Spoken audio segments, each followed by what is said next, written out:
Hi, welcome back. Miresta here, and thank you for joining in. And today we're going to be talking about offertory, or maybe not offertory, but some observations from offertory at mass.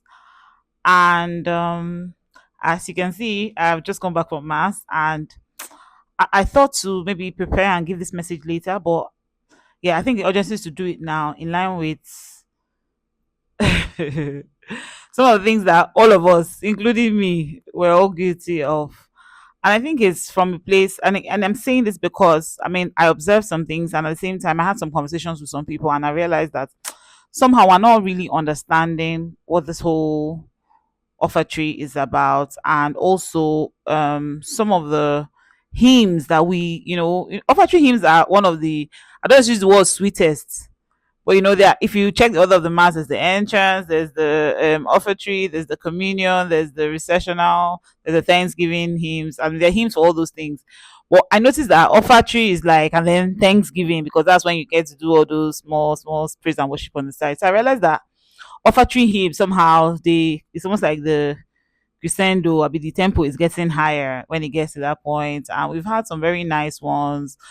Judo Nam has done a couple of compositions that are very that have we have really adopted in the Catholic Church, and some of the other ones in the general Catholic hymn books that most of the parishes use. In fact, one of the hymns that struck me, there are two, or should I say three? But let me start with one of the ones that struck me at this particular mass. So we there's this one. It's very common. I can't remember Kali hymn book. I can't remember the number now because they've changed that whole numbering. But you know that hymn that says, "Take our bread, we ask you, take our hearts, we love you, take our lives, oh Father, we are yours, we are yours." Everybody knows that one. Yours as we gather at the table, you said. Yours as we eat the bread, our hearts can't forget. Exactly, that's that particular one.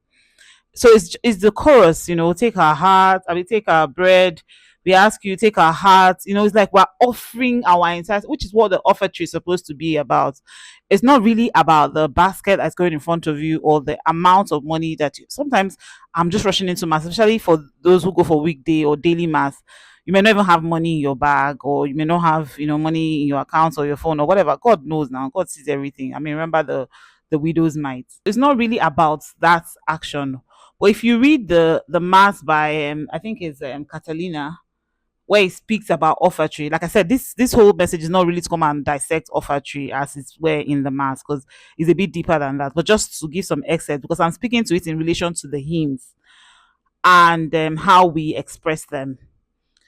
It's almost like at that point, everybody is dropping something. You're offering a bit of yourself. Offertory is so important. And everybody's guardian angel is literally assembling, carrying their own and presenting. And that's why if you see that after offertory, they get a representative, a member of a member of the community that will take the bread and the chalice and the host to the altar for the presentation of gifts. That is not that they're choosing special people. That person represents me and you and all of us in the congregation. So that blessing is for all of us. We are saying, oh, we're presenting. So together, you notice that the collection box follows behind. So the science behind it is that all our offertory offerings have been gathered and is being presented. And we now say, may the Lord accept the sacrifice at your hands for the praise. You see that it's making sense the way it's joining together. Exactly. So something as important as that, you see, when you see some of the rituals, and I use the word rituals with boldness in the Catholic Church, you will understand that it's very deliberate. The sequencing, the timing, the silence, everything about the church, so beautiful, so intentional. So now, if you look at that offertory in that mind, you will really feel bad if you did not prepare anything, especially on a Sunday. And you should also feel bad. I mean, if you don't have anything to give, don't forget to offer yourself, because not even being aware of what is happening means that your guardian angel is waiting. You didn't collect anything from you to join the other people to take forward, and it's really your loss that you haven't done that. So I mean, like I said, that's the kind of like a way to look at it. So you cannot not even know that offertory is going on, and then you are singing a song like this: "Take our bread, we ask you take heart." You didn't offer your bread, you didn't offer your heart, you didn't offer your mind, your life, and then you now say, "Father, we are yours." You didn't even offer yourself. I'm not talking of your 1K or your 20K. You didn't even offer yourself and say, "Oh, Father, we are yours, we are yours." You're just singing. Because I was just looking at like, I hope that everybody here is remembering to offer themselves at the very least. But that's even the most important before you start checking your purse to see if you have. And if you are saying, "Take my bread, take my heart, take my life, Father, I am yours," I promise you, you cannot open your bag and be looking for how to shift the mint 1K you have, shift away the 500, look, squeeze, squeeze, try to find the 100 naira that you cannot even give conductor because conductor will not collect. So that's what you will put. You cannot do that. Somebody that is saying, "Take my bread, take my life, take my, oh Father, I am yours," can never do that.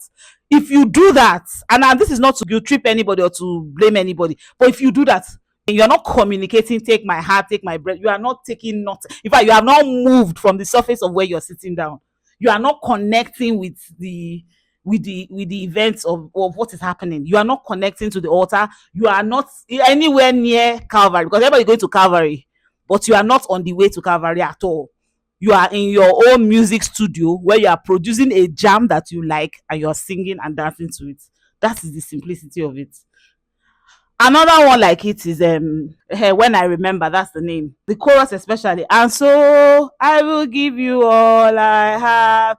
Receive all of my offering to you, which I offer with my friends today. Transform them and transform us, purify us, fire us in this sacrifice divine for always, Lord. You know that I have given all I have." You are a liar. You didn't give anything, but you are there. Sorry, I don't have a great voice, so I'm not even trying to sing it. But you are there saying, "Which I offer with my friends." Your friends may have offered, but you didn't offer anything. You know you did not offer anything because you didn't even think about it. You're not intentional about it. You didn't plan to offer anything. You didn't. I'm not talking of having money. I need you to understand. I'm not talking about whether you have money or not. Because I've been in a situation, like I said, where I literally did not have money and I realized that I just have to go to mass so that I can make it on time. But I still offered. That's the difference. That's what I'm trying to say. So it's not even about me, because there have been many times where I didn't offer, and even me, I know. So I'm trying to draw the attention. I'm trying to draw is that there are many times where we're singing these songs and it's a big fat lie. Do you know what it means to say, "I have given all I have"? To come and say, "Oh, I have given all I have," it's not true. You have not. You have not given anything. And giving all I have does not necessarily mean that you should empty your will I say bank account and your loot your office and come and present it as a seed and then be miserable. No.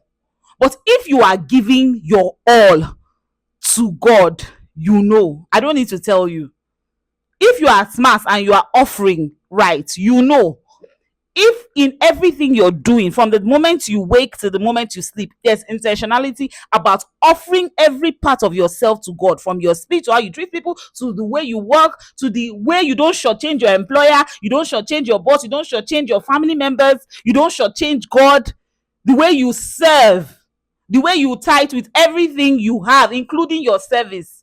You will know that you have given. And to be honest, we're not perfect beings, and I know that it's hard. You can't you are not God, you're not operating, but you aspire to. So there will be shortcomings. But if you are intentional in trying to constantly offer yourself, you will feel the difference. You cannot offer and it will not cost you anything. It's not possible. The other day we're arguing, we're talking about mass, and somebody was saying, all this exchanging prayer for money and all of those things, they will bring envelope and say, write this thing, and then no. Mass is a sacrifice. It's the highest form of sacrifice. I've never seen where they are doing sacrifice and they didn't bring anything. Have you ever seen? Think about even the lay people when they want to bring sacrifice. You see, oh, we're sacrificing goat, chicken. Well, so there's always something. So this is like a token, and the reason why you see a lot of places to book pass is so cheap is because we want everybody to be able to participate in this sacrifice. But don't come empty. Try to offer. Let there be something that you're bringing. It's not your 500 naira that God needs in any way. And I think as Christians, we should, especially Catholics, we should begin to think about this more. I know that we've been I'm using these words carefully. Please don't come for me. But I know that we've been spoiled a bit because a lot of the churches were built off the sweat of the missionaries that came. A lot of these things, structures, people paid seriously for that those structures we put here and some of those schools and all that.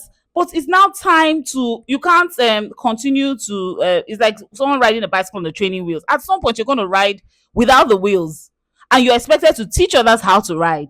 And that's kind of like how it is.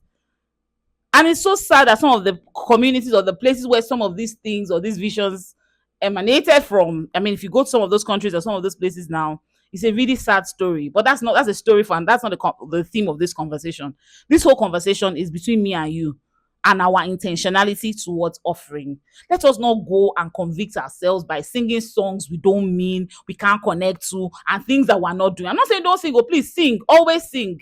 It's even the first step. Maybe it's what will help you to commit. But as you're singing, try to connect to the words. Because you see, these our hymns so beautiful. I don't even know. A lot of time I tell people that I pray the hymns because the hymns, a lot of times, it carries a lot of power. A lot of It's even sometimes deeper than some of the choruses that you repeat the same two words or three lines over and over again. So let us be intentional in some of these things and know what is happening at every point in time and participate and connect fully. And let us stop deceiving ourselves, please. Offertory is important in the mechanism of it, in the spirituality of it, and in the action of it. I hope that makes sense. So yeah, I said a lot to say that. Let's stop lying, let's stop deceiving ourselves, and let's stop convincing ourselves. If you've been doing so, please go for confession. I keep saying it and laughing, but it's true. And yeah, if you haven't, really, the message is to start and to be intentional. It's best when you prepare ahead. And even when you are there and you haven't, please don't forget to offer yourself. That is the most important thing. So that when you say, take my heart, take my life, I am yours, God will look up and see that truly you are His and can accept your sacrifice. God bless us all. God bless you. God bless everyone. And have a lovely day. Please, like I said, new on this journey, learning from you, learning from me. Let's keep praying for each other. I'm praying for you. Please pray for me. Do all the nice things, please. I think it's to likes, share, subscribe, ring a bell, all of those things. And God bless you. Thank you. See you next time. Bye.